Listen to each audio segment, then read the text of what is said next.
آیا این مردم عذر دارند؟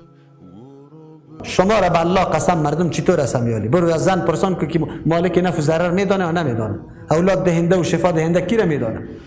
مردم نمیگه برای جور شدن فلانی بگه درد فلانی زیارت است. حالی چطور خود خلاص کرده میتونی؟ تو بگو حالی شرک شاخ داره؟ مشرک کی را میگه؟ حالی مردم عذر داره؟ میشه برشان عذر که بگوید ما را کس نگفته بود؟ او مردم به این گپ کافر است، مشرک است. پیغمبر امر کرده قتل جنگ بکو، خون و مالشان روا شده، تو به این قولی چطور آرام هستی؟ نه خونی دلال میشه، نه مالی دلال میشه، نه قتل جنگ شوه، نه تو برای تو مشرک گفته شوه. عجیب است. از کجا میکنی؟ تو بگو حالی شرک شاخ داره؟ مشرک کی را میگه؟ حالی مردم عذر داره؟ تو بگو حالی شرک شاخ داره؟ مشرک کی را میگه؟ حالی مردم عذر داره؟